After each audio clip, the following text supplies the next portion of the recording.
বেশ কিছুদিন লুকোচুরি খেলার পর অবশেষে জালে উঠতেই হলো নয়ন মজুমদারকে। আগরতলার আদালতের মুহুরী অমিত আচার্য খুন কাণ্ডের সঙ্গে তার নামও জড়িয়েছিল। ঘটনার পর থেকেই তার তালাশ করছিল পুলিশ। অবশেষে মঙ্গলবার পেশায় মুহুরী নয়নের আদালত চত্বরে আসার খবর পৌঁছে যায় পুলিশের কানে। আগরতলা পশ্চিম থানার পুলিশ নয়নকে সেখান থেকে গ্রেপ্তার করে নিয়ে আসে গারদে। বুধবারই তাকে আদালতে সোপর্দ করা হবে, খবর দিয়ে জানালেন থানার আধিকারিক পরিতোষ দাস।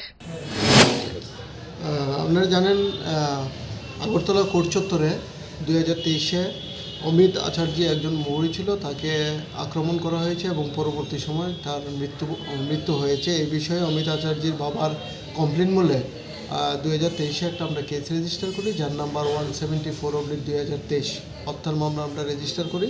এবং এই মামলায় আগেও অ্যাডভোকেট এবং মৌরি সহ কয়েকজনকে অ্যারেস্ট করা হয়েছে এবং আজকে আমরা গোপন খবরের ভিত্তিতে মুহুরী নয়ন মজুমদারকে আমরা অ্যারেস্ট করি এবং আগামীকাল তাকে পুলিশ রিমান্ড চেয়ে আমরা আদালতে প্রেরণ করব।